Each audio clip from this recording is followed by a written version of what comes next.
Hey, Hello. I'm playing this for you, man. Yeah, I heard. Thanks. That's cool. How's it going? It's going great, man. We got a bunch of people here that are excited to talk to you, other than just Okay, me. cool. Cool. Cool. Hey, and look what arrived. Ah, yeah, nice, nice. And I caught it before it hit the ground. One's trying to jump out. So good deal. Cool. So I will not pooch your name today. I promise. I promise that I will not call you by the wrong name like I did yesterday. So my No worries. apologies. Oh, no worries. And Thanks. you're not like driving in your car today. You're like in the shop. Yeah, in the Like, shop. Yeah, stationary, safe. It's are you? Hey, are you allowed to be open in Tennessee right now? What's the um rule?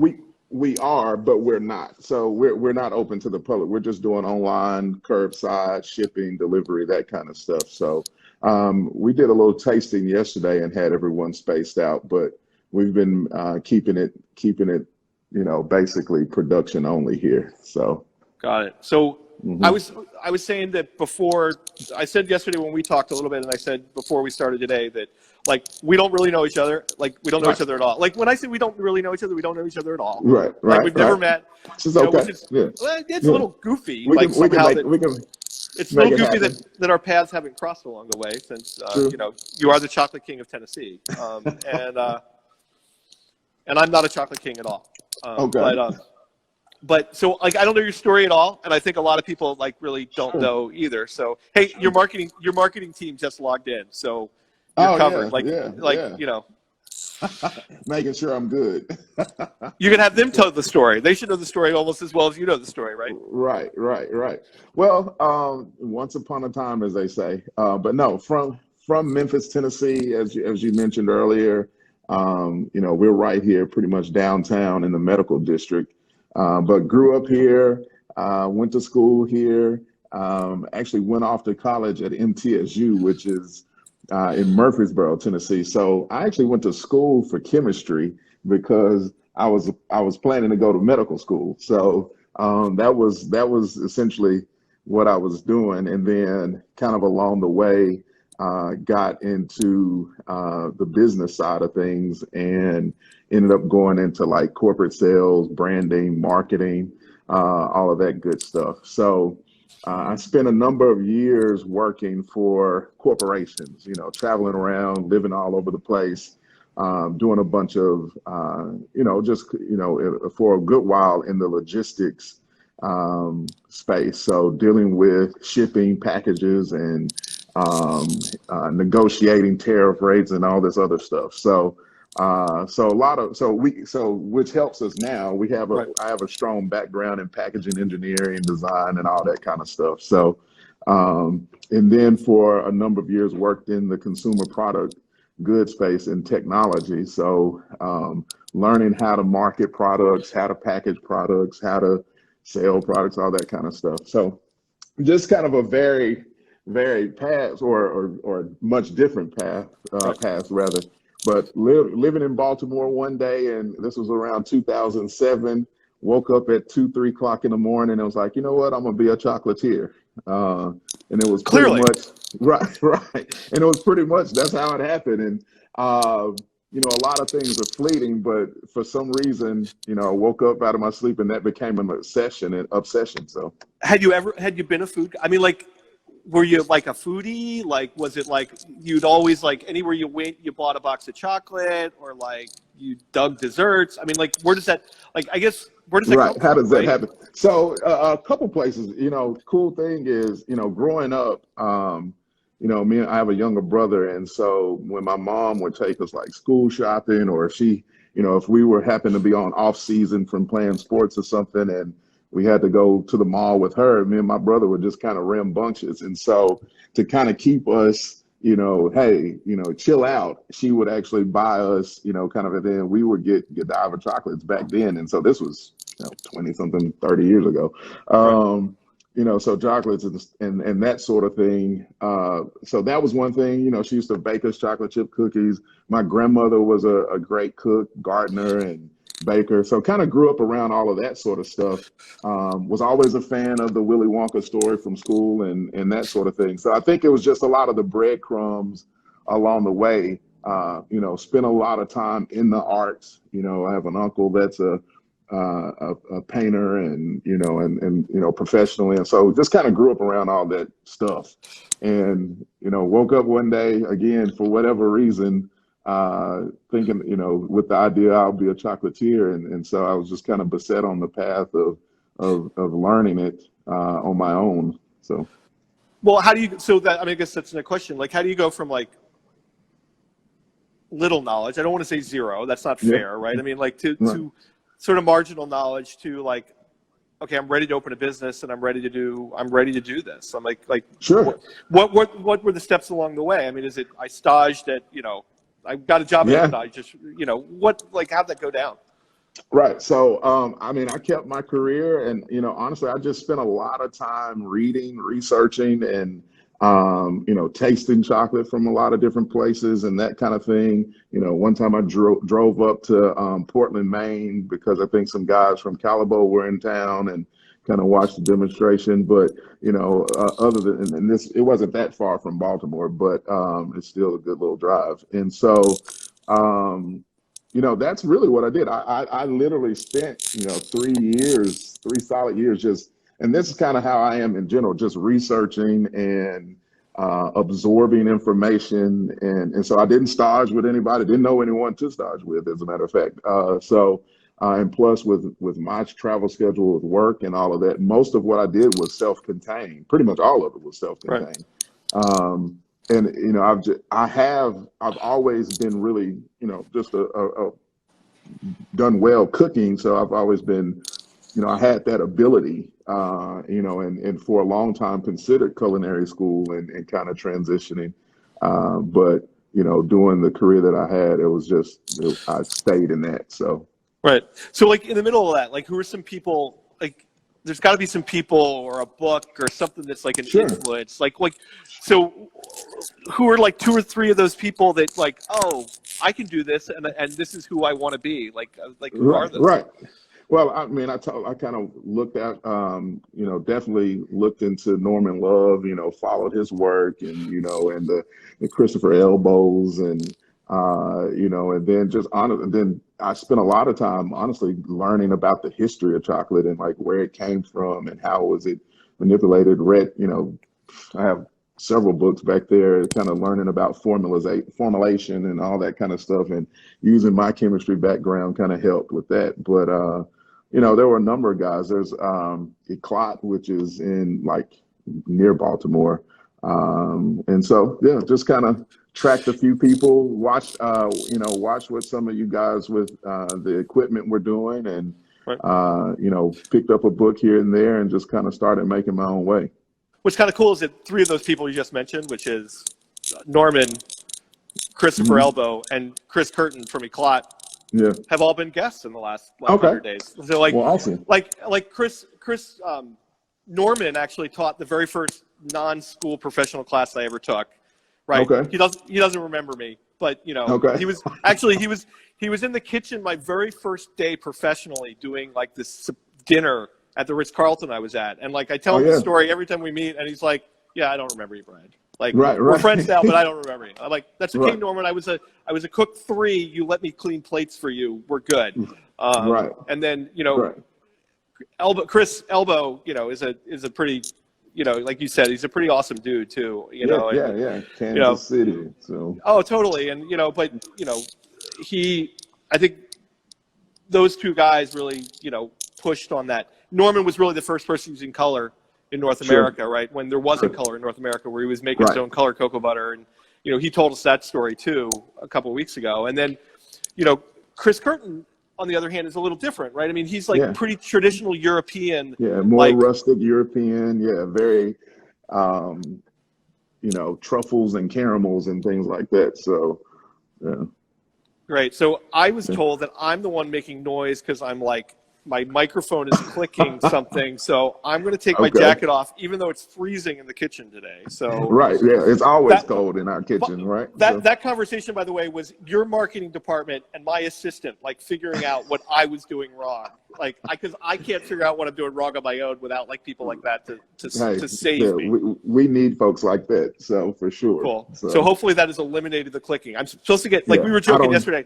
I'm supposed to get off the wires next week. Like we've ordered me Yeah, the fancy you earbuds. got to get you some wireless, man, some Bluetooth. Yeah.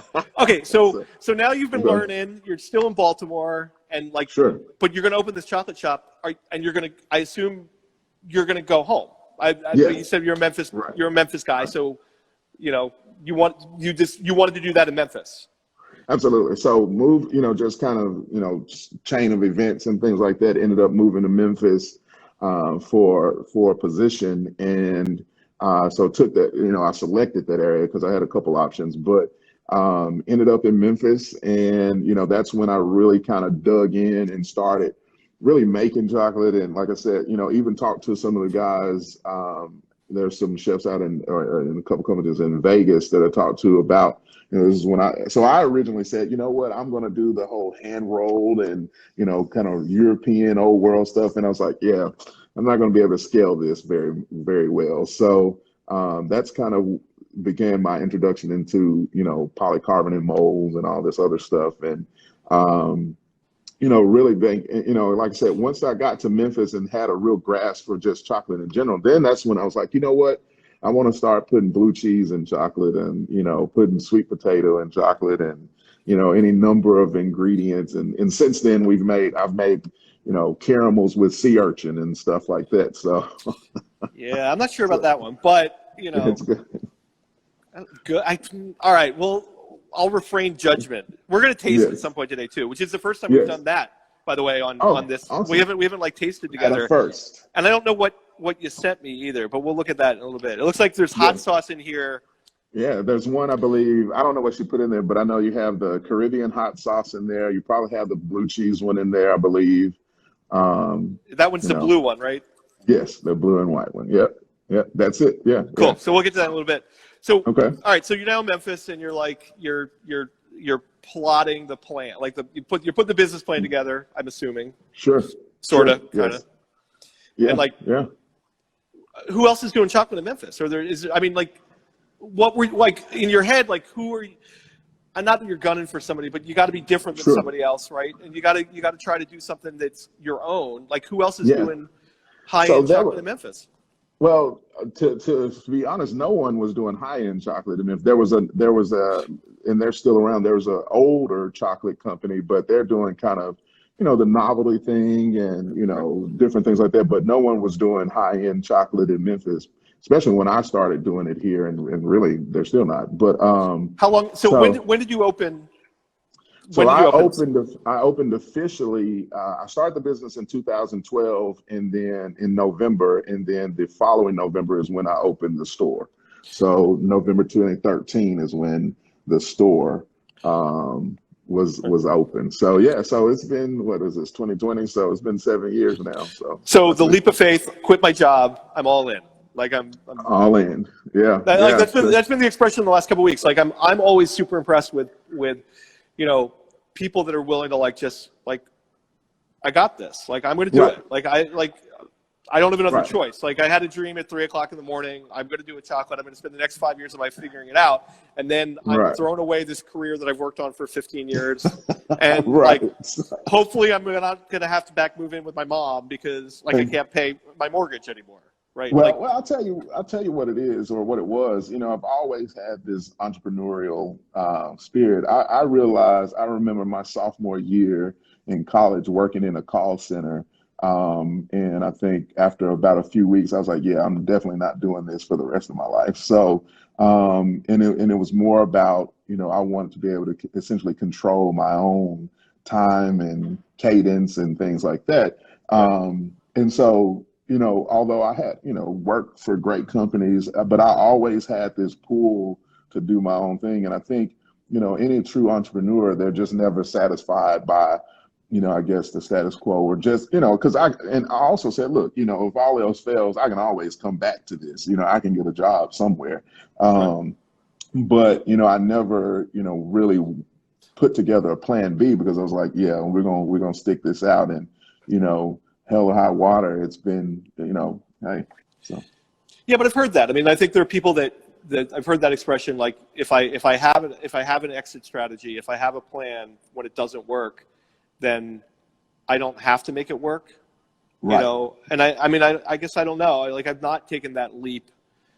I mean, don't get me wrong. Like, I think the day that I came home and told my wife that I was quitting the job I'd been at for 10 years to go back to culinary school, she had a Okay. little Oh, yeah. moment. Like, she had a moment. Like, there was a Yeah. little like, are you sure? Like, Right. are you sure? Maybe you should like go to culinary school and work your job at the same time and figure out if Mm-hmm. it's what you really want to do. But, that signing on the dotted line for rent for a space for the next 5 years and like signing that contractor, like, no, we're in for the $25,000 or whatever it is. I mean, that's Right. serious, Right. right? I mean, like, Right.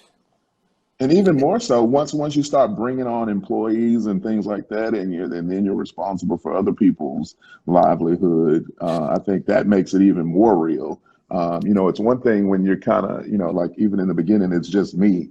And, right. People used to ask, like, who are your employees? And I would go like these 10 things right here. So, but then you go from 10 fingers to 10 people, and you're like, oh, okay. So, Yeah, like you can eat ramen and peanut butter, right? I mean, like you can go right, back to right, like, I mean, it's how I got through college. I can go right, back to ramen and peanut butter again. I wouldn't be happy about it, but that's right. what I could do. But you're right. I mean, and I think I watch the people I work for, and I work for a family business that, we've Mhm, grown, but we're not huge. I mean, mhm. but 50 people is a lot of people. I mean, Right. and Oh yeah, yeah. I think especially with what's been going on in the world right now with COVID, like Hmm.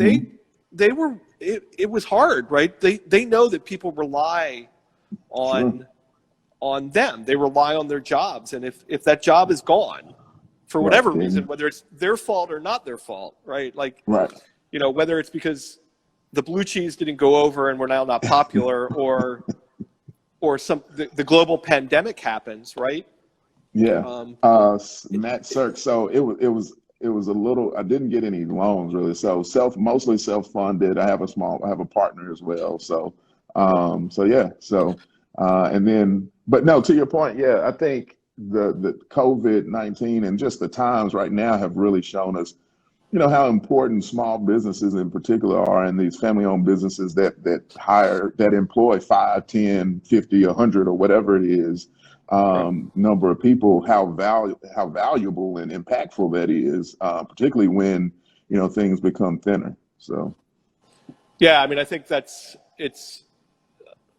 I was telling people that I've really, in our life, like in my family life, we've really scaled back kind of like what we do, right? Like, hmm. we're not, obviously we're not out of the movies, and we're not like seeing concerts, and we're not going to bars. But like when the world gets really small, right? I mean, it's the small business that it's the small Right. businesses that we have to rely on. And, you know, my wife works for a not-for-profit, and I work Okay. for a family business that Right. it isn't 10 employees. I didn't ask you, I mean, how many employees do you have now? So right now we have 5. So we Right, were upwards to about 12, and then with everything going on right, and stuff like that. So, but right. yeah, so I mean we're doing the work of about 25. So Right. I mean, and I yeah. think that's the struggle too. I mean, I think that times like this, as business people, right, business Hmm. owners, whatever it is, we kind of learn with what we can work with. Where you get a little, you know, I don't want to say that positions and jobs are luxuries, but like Sure. in some ways they are, right? I mean, that Hmm. we found out really fast, when it was just two of us doing all this work and everybody else was working from home. Hmm. We were busy. Hmm. I was busier than I'd ever been, right? Because I was Absolutely. also picking up the phone. Right. Right. Like I'm doing other stuff, right? And I think that you learn what you can do when things hit the wall, right? Right. With Or the the fan. pressures I of meant the the fan. Well, right, either way, but the pressures of the day definitely kind of reveal, efficiencies that we can make, or how creative we Oh, can talking like be, a logistics guy. right.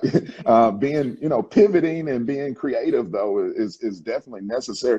And I think it's just shown people like, look, even once things at some point begin to level off and improve and what have you, I think people will look through a much clearer lens about how to operate and be a bit more smarter about this. I've definitely learned a ton of lessons over the last, I guess 6 months now, give or take, 4 or 5 months. And so, I think being able to kind of take a step back, And also I think the key is just surviving. A lot of being a small business, but any business is particularly when there's downturns and in the economy and all of that stuff, being able to just survive and also create spaces where you're recognized and doing things and able to Yeah. sell.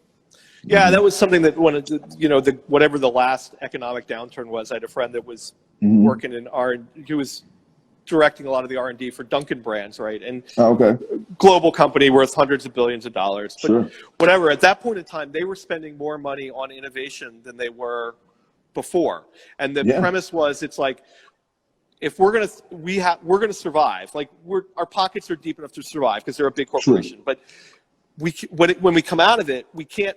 That's our opportunity to excel, right? That's Right, the right, opportunity where we can grow because we're going to have new things that people want when they're able to and willing to spend money again. And I think, right, as a small business owner, your pockets aren't nearly as deep as right. Dunkin' brands. Yeah, for I sure. bet. I have a sneaking suspicion. I Your would agree. So, your building's a little smaller, right, but right. you know, it's a time to really show people what you can do. I mean, Yeah. which kind of is a weird segue, but like, where do the ideas come from on a normal basis? I mean, like this box of Yeah. chocolate, I mean, I said it's got blue cheese. You talked about sea urchin, and I Mhm. was a little fuzzy on the sea urchin thing.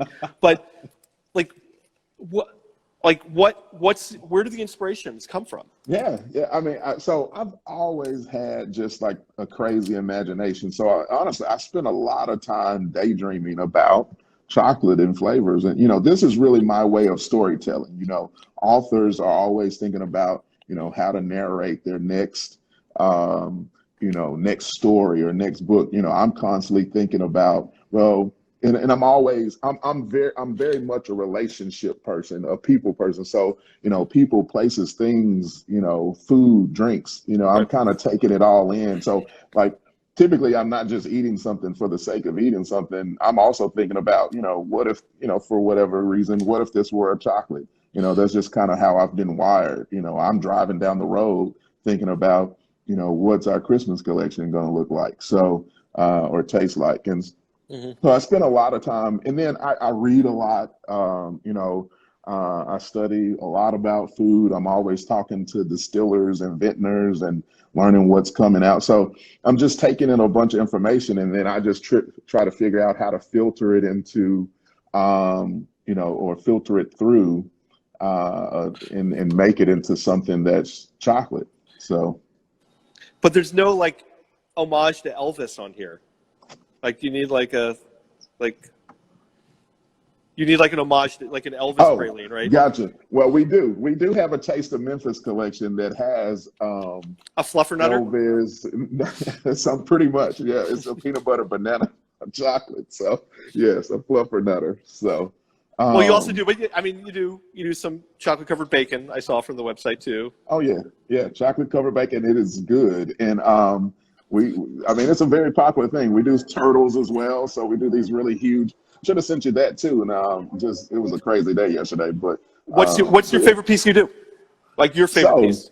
So I actually have a cool story for that. So That it's a was a true softball. story. I just Total, I lobbed it right love it. up. You I got love it. Way to alley oop that one. So 2016 we did the Grammys. We did chocolates for the Grammys for their after party. So we did like 6,000 boxes. But during the time I was out there for about 2 weeks.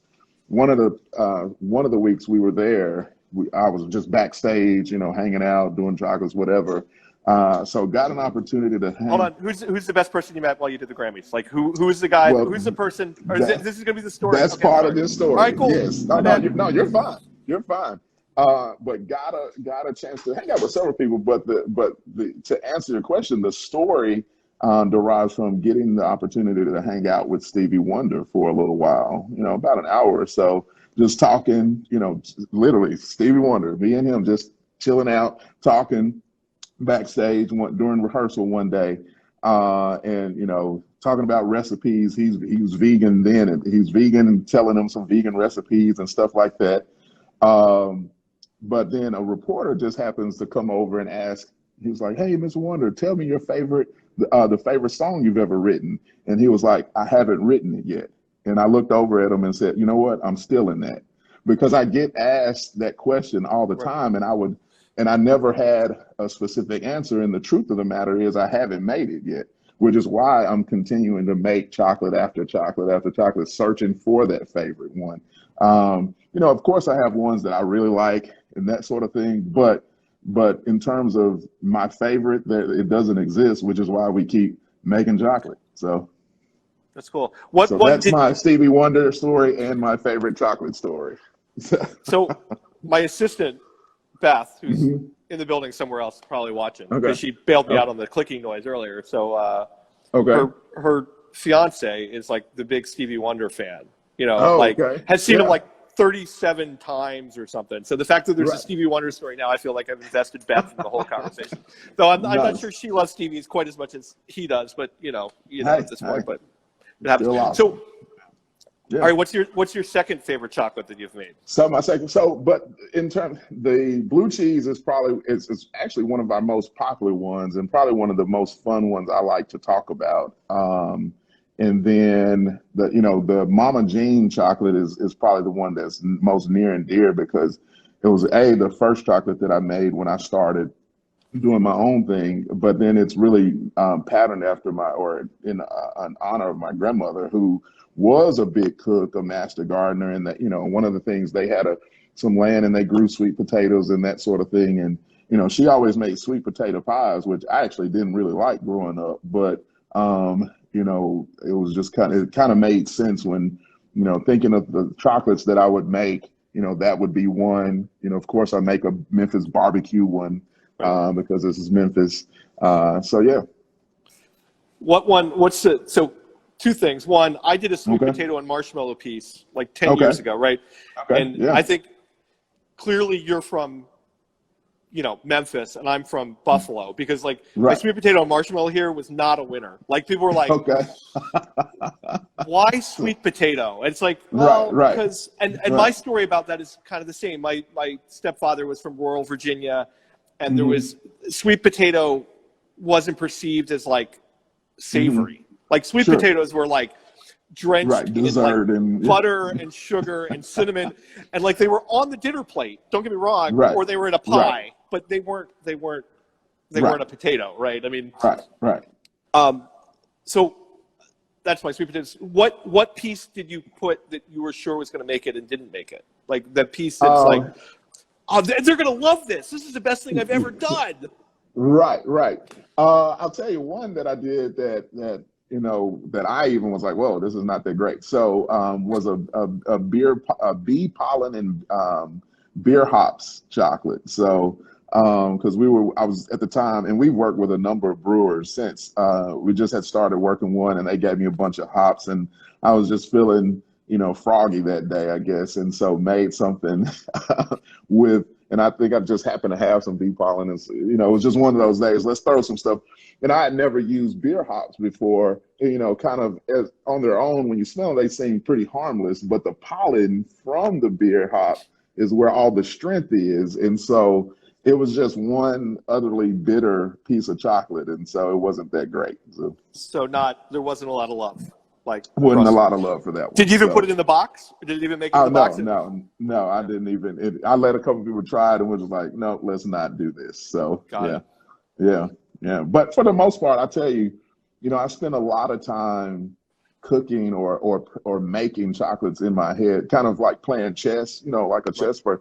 I'm thinking 3, 4, 6 moves ahead, and so I'm really trying to anticipate, what a formula might, turn out to be prior to. And a lot of that was because when I started, I wasn't buying a bunch of chocolate and ingredients, so I didn't have money or time to waste on, like, let me just do this whole R&D process. So I had to essentially calculate and anticipate what something would taste. And, I've just always been good at flavor, I guess because I like to eat a lot of cool stuff. So, It's cool. Hey, I'm going to switch directions a little bit. Is that sure. cool? Yeah. So Go ahead. last week we had Jessica Spalding on from Harlem Chocolate Factory, and Okay. Jess was talking a little bit about some of your stuff too. I Okay. mentioned that you were coming on, and we were talking about your stuff because we were having a conversation about what it's like to be a person of color, Mhm.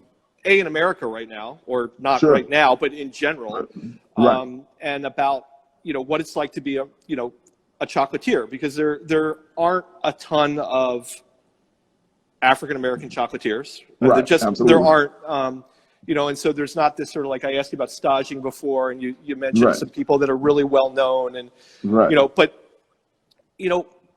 I, what's that like? Is Sure. sort of like a Sure. really but it's a shitty question. I mean, But it's relevant. it's too big of a question. I mean, because I don't think it gets down to it. But Mm-hmm. I mean, I think there's a lot of conversation going on in America right now, which I mean is long past due. I mean, I don't even want to try to get into that. But I mean, Yeah. like, But I can totally help like, you. you're an African American male that's a business owner, and like you're doing awesome stuff, Yeah. and that's there's got to be some struggle there too. I mean, Oh yeah, sure. I think it's a mixed bag, and I'll give you a quick kind of anecdote to kind of tie it together in terms of, when I first started this, 2000, and actually I was doing things, I was making chocolate back in 2009, 2010, just kind of carving my way through. But particularly as I began and started really launching things, and so first of all, my name is Phillip Ashley, right?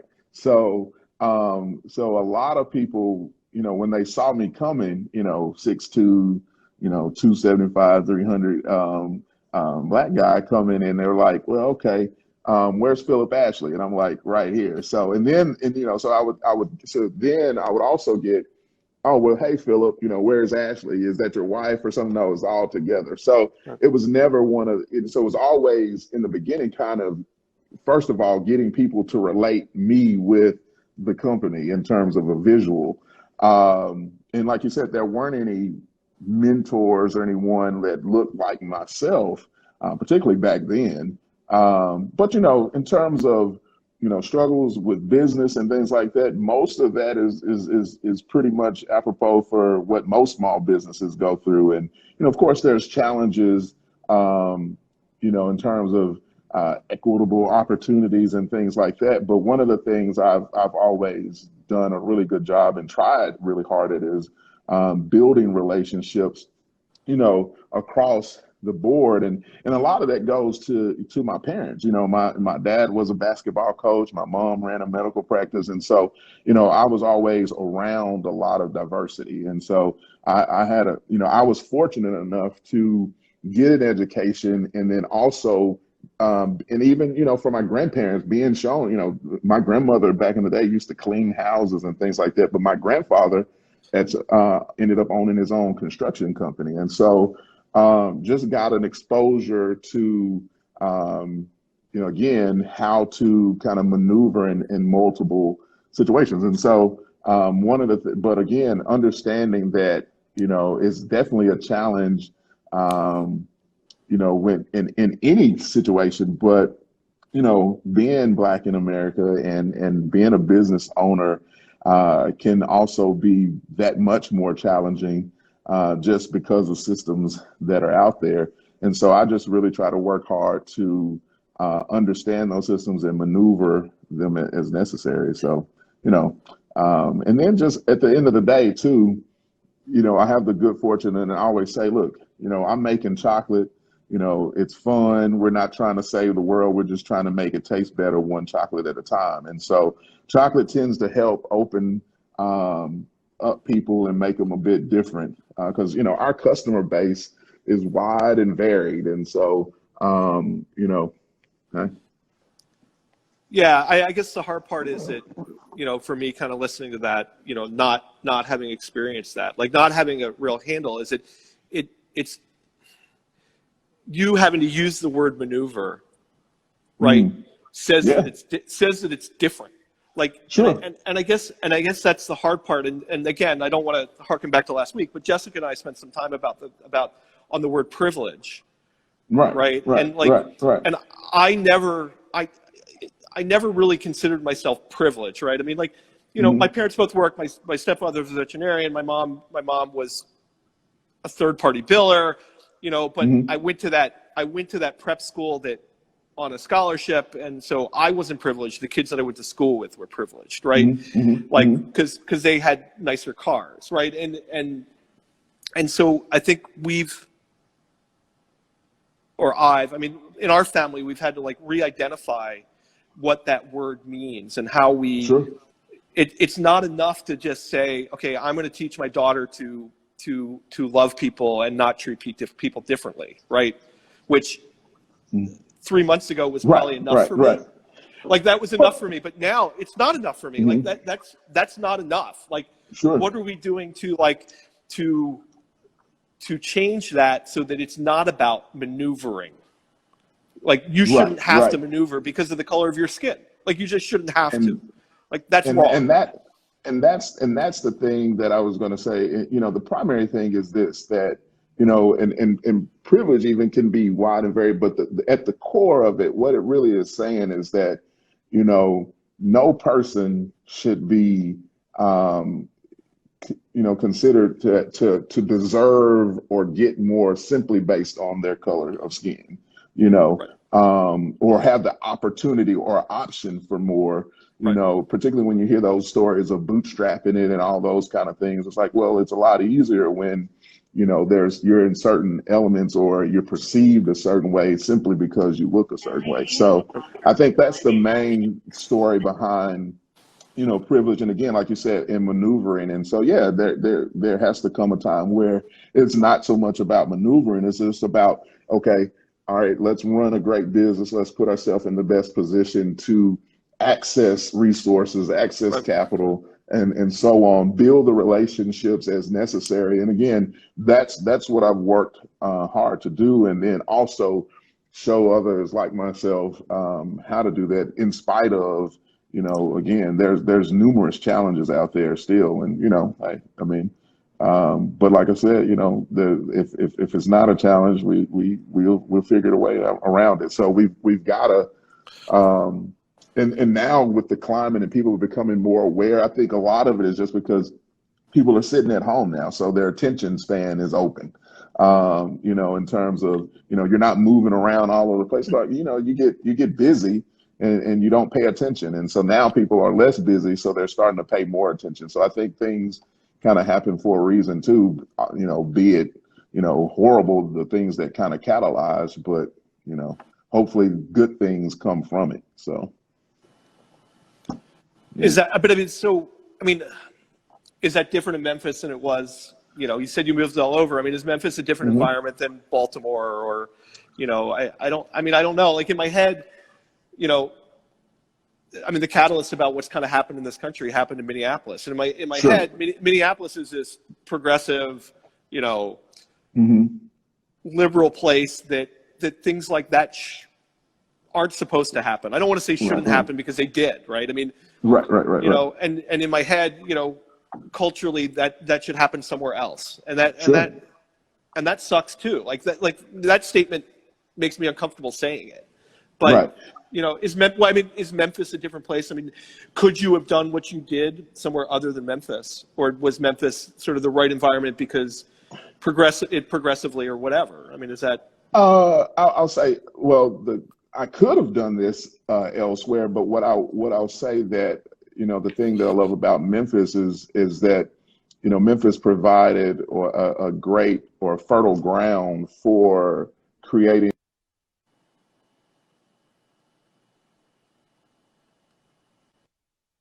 gone down. So I mean, it was just, you know, Memphis is a great place to start something and do things and that sort of thing. So. Could have done it a lot of different places. America is, I think what Minneapolis basically showed us is that, you know, nowhere is perfect, and we've got issues that we need to actually deal with head on, you know, whether it's Memphis, LA, New York, Buffalo, all that kind of stuff. So, you know, I think it's just you know, but Memphis has been great, you know, both logistically and then also being positioned in a Your place. FedEx rates are probably pretty good, right? Right. We were able to get that to you for a decent rate, for sure. And we get to ship a little bit later. So that's always a benefit. But you can drop it off, right? You can like, do you still have your ID badge? Can you still like drive up and go, you know? Hey, I'm just dropping something off at the plane. I know where it Right. goes. Someone asked me, do a Cacao Hunter 2273 said, do I think in collection or by piece? Kind of both. It just depends. A lot of times it starts off with the piece that ends up creating a collection, or for instance, with this previous, I just created a collection for Uncle Nearest whiskey. And so I thought of collection first, and then like, okay, how do we want to build that collection based off of the whiskeys that they distill? And so the approach just really depends, but I'm always thinking of pieces of chocolate and what I can create. And then, we build from there. Yes. So that's the infamous blue cheese one right there, I think. So a little French blue cheese. White chocolate. White chocolate. Yes. Definitely blue cheese. Yes. So the funny thing about that one is people that hate blue cheese and like other stuff are probably some of our biggest fans of that chocolate. So I'm a Buffalonian now. I didn't grow up here, but they were joking. Okay. Like the guys in the office were joking that if I didn't want to eat it, that I should send it down the hall. And it's definitely blue cheese. I'm just glad it's not ranch dressing, because if it was ranch, yeah. we were gonna have real problems. Right. No buffalo and ranch over there. So But yeah, I mean the flavor's big. I mean, the chocolate obviously, is there in the shell, but like the center is all blue cheese all the time. So right. And so now they're complaining, by the way, that I didn't share. I had a quart. Okay. Look, He just ate a little piece. I ate a little piece. I'm gonna share the box with everybody. Yes. So yes. What chocolate? Somebody, Ruth is asking, and I was about to ask, what chocolate do you use if you want to tell me? So yeah, I mean, we use Valrhona in applications, Calibo, Cacao Berry, so Right. a lot of it just depends on what we're doing and when we're doing it. Right. So a mix of those. So that's the patois, or the Caribbean hot sauce. So it's got a little. I should have had heat on that there. first and then the blue cheese, and then it would have been a chicken But wing. hey, yeah. Oh, boom! Look at you. That's. I didn't even think of that. So, do you base colors and flavor profiles or pool of colors and fashion? That one's got some hot. Yeah, that's got some hot. So some fire roasted Scotch bonnets, little pineapple, mango. Yeah, that's got some heat. It's good, but what's nice about it? I'm joking. I mean, it is warm. Don't get me wrong. It's a little warm. It's still there. But there's definitely chocolate, and there's the ganache is really nice, and it's not just like somebody hit me over the head with a stick. I think that's the whole thing. And somebody's saying like I should cut them. He did. He's got that big knife. I'm cutting a 12-gram piece and 12-gram chocolate into 4 pieces. Right. So cut I can him some share. slack. I can share. Someone earlier asked, do I like whiskey or bourbon? Both can be the same depending on where it's from. But I mean, I'm a whiskey fan in general. Tequila, big tequila fan. You name it. We're actually doing some other stuff with some other brands here soon too. So well, that was your marketing team asked earlier. What's the next collection? Mm-hmm. What's next?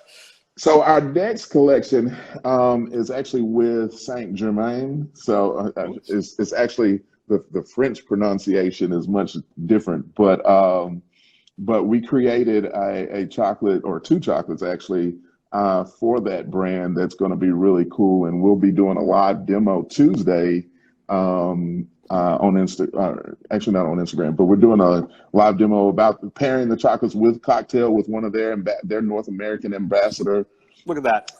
So did some cool stuff with them, and then just got some other, and then like I said, the Uncle Nearest collection is just prior to that.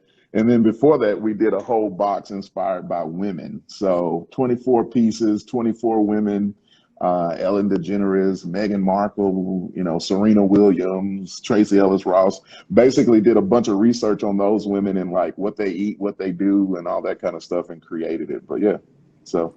Hey, so this has been like awesome, and like I just looked at the clock, and we've been on for like 45 minutes, and like Instagram cuts us off in an hour. So I got like one or two more things I want to do, but like we gotta hang out sometime. Like I either gotta come to Memphis or you gotta come here, or we gotta like come up there too. Like you gotta come up and take a class or something. Just come up and hang with us for a couple days. So we can do some flavor on the kitchen. It's a pretty nice gig. Like, I don't know if you've seen it. Like, hold on, let me see. Yeah. So this is our teaching lab. Oh, nice. That's dope. So Okay. yeah, so like, Okay. but yeah, you're welcome to come when you have a standing invitation to come whenever you want to hang out with us, as Well, long as thank you you. like. I So, appreciate it. I'll be there. Okay, so the question that I ask everybody, and you've answered a couple of them, Uh, but is, okay, so you've been working, you've been at the shop for like mhm. 14 hours, you're like Sure. on your way home, you swing into the 7-Eleven to get a couple gallons of gas, and you get like your, Mhm. I don't know, whatever it is, your bottle of Yeah. water. Like I said your Diet Coke to somebody a couple weeks ago, and they got all bent out of shape. I'm like, so you get your beverage of choice, and you're walking Right. up to the register to pay for all this stuff, and Okay. there's, you walk through the candy bar aisle. Okay. What Okay. candy bar? What American candy bar do you buy? I like that. I like that a lot. So it's probably not a candy bar. It's probably peanut M&Ms, most great likely, answer. which is essentially a candy. Yeah, but That's peanut a great answer. M&Ms. Yeah, that's When in doubt. yeah. If I'm picking anything, it will be that. So Cool. All that right. and So gummy bears, man. That and gummy bears are my addiction. I am no longer, like, when I travel back from Europe, you know, so you're like walking through the duty free, right? They always have like the 2-pound bag of something, right? And like, Right. I'm going to buy that and I'm going to eat it at home, right? The 2-pound bag of Haribo, right? And like, I open the thing on the plane, like in the first like 30 minutes, and I eat like 2 pounds.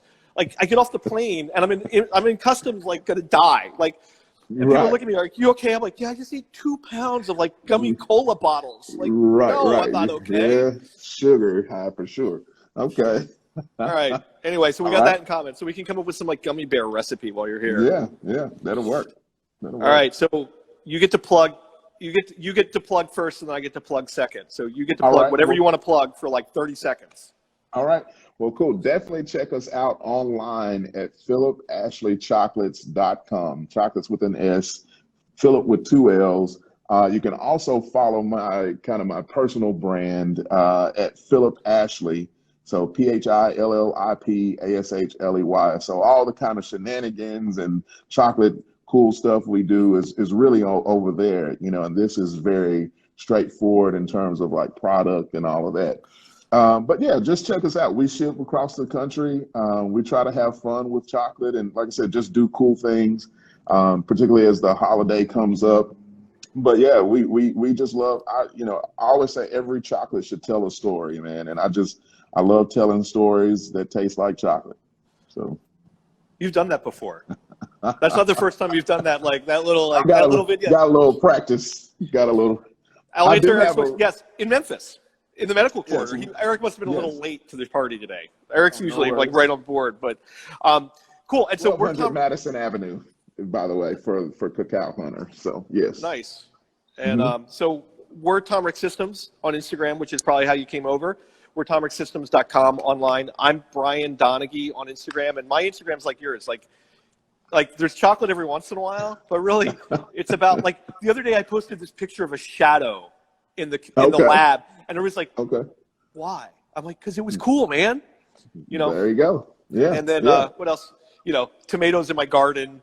You know. Yeah. Stuff like that. Yeah. Like, so gardener, things, I love it. things. Well, no, my wife's a gardener. Like I'll take Okay. credit for it. Like when I bring the extra tomatoes into the office, but it's totally her. Like, you know. Gotcha. Did you water today, Brian? Water what? The plants? Oh yeah. Sorry. He's like, oh, I do need to do that. Yeah. Cool. Well, Hey, cool. so this has been super. Okay? I'm going to taste one more. What's the last one I'm going to taste online? All right, let's see. Taste that green one. I believe Is that's that- that's the sweet is that- potato. Yeah. That's why I ordered them. I wanted If to I try could the see, sweet potato. if I could see it correctly, that is a little green and gold in there. So Let's see. yeah. Oh yeah, that's it. Sweet potato. That's Mama's And jam. for everybody So, else, I'm cutting them. By the way, when I placed this order, I got to talk to Philip's mom, and she's a yes. super nice lady. Yes, Sweetie, thank I'm at you. the store right now. Can I call you back? Yes, ma'am. You can call me back whenever you want. So little spice, little cinnamon, stuff like that. Sweet potato. Use a little marshmallow. Yeah. Okay. A little. Well, Hey, cool. Philip, this was awesome, and like we're gonna get together at some point. Like I want to hang with you, and I want to see the shop, and Yeah, then let's make it happen. I'll come to Memphis. Like, you know, and Okay. you can take me to Graceland. I've never been to Memphis. Yeah. Yeah, Like I've and see, never been to I'll come to Memphis. Buffalo and have like actual buffalo wings and stuff. So, We can have the whole debate about whether you go to Anchor Bar or you go to Duff's. It's like, you know, okay, it's that conversation. yeah, It's like yeah. the cheesesteak, you go to like Jim's or whatever the other one in Philly. I grew up in Philly, I don't know. Mm. But Okay, yeah, see, yeah, it's okay, that whole you know, the pizza thing in New Haven, it's the same thing. But you'll sure, come sure. here and we'll take it to Niagara Falls. Okay, oh, awesome. That would be great. Cool. But Boom. either way, Phil, thank you very much for spending time with us this afternoon. I know you're a busy Thank you. guy, and good luck with everything you got going on. And we'll talk Likewise. soon. Cool. This was fun, man. My pleasure. Peace. Thanks. Bye. Cheers.